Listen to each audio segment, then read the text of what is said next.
با سلام. تو دومین آموزش از آموزش‌های مربوط به دوربین‌های مداربسته می‌خوایم نحوه تبدیل یه دوربین مداربسته آنالوگ به دوربین AHD رو براتون آموزش بدیم که این آموزش با همکاری الکترو اسمارت که همونطور که وبسایتش هم مشاهده می‌کنید در پایین این تصویر اومده انجام شده و تصاویر توسط اونا تهیه شده.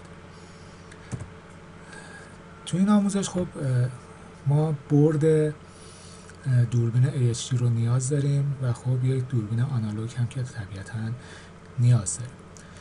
تو اولین مرحله اول درب دوربین رو باز میکنیم و پیچ‌های IR یا همون دید در شب دوربین هم باز میکنیم تا بتونیم برد IR رو جدا کنیم. تو مرحله سوم این کار سیمای IR رو جدا میکنیم.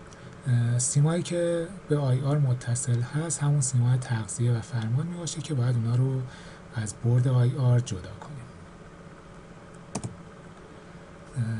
تو مرحله بعدی اسپیس ها رو جدا میکنیم تا برد اصلی آزاد بشه و بتونیم برد رو باز کنیم.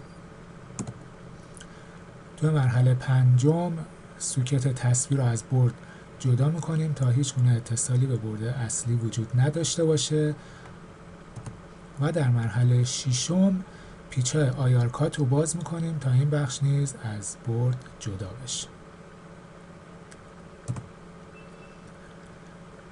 حالا برد قدیمی رو ما کنار میذاریم، برد AHD رو که از قبل تهیه کرده بودیم برای اتصال آماده میکنیم. باید دقت کنیم که تو این مرحله سنسور تصویر رو باید قشنگ تمیز کرده باشیم تا گرد و غبار روی اون وجود نداشته باشه.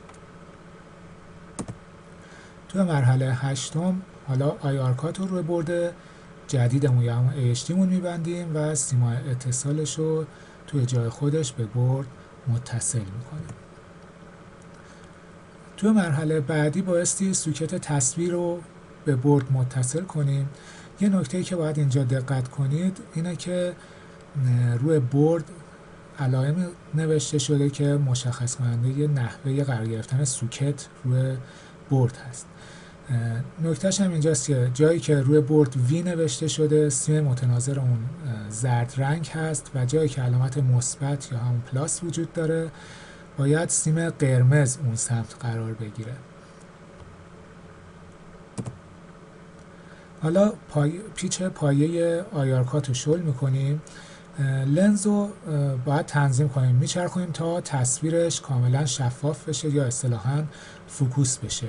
وقتی تصویر شفاف رو گرفتید همونطوری که مشاهده میکنید تصویر پایین سمت راست تصویر شفاف است که بعد از تنظیم IR کات تنظیم لنز انجام شده و تصویر شفافی رو ما داده. وقتی این تصویر رو گرفتید تصویر مورد نظرتون هست و میتونید پیچ‌های پایه IR کات رو سفت کنید تا لنزتون ثابت بشه.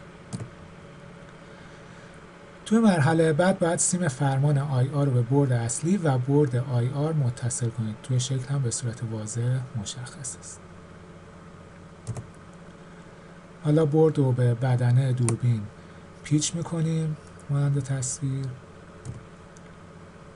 سپس اسپیس ها رو میبندیم و برد IR رو روی اسپیس ها سوار میکنیم.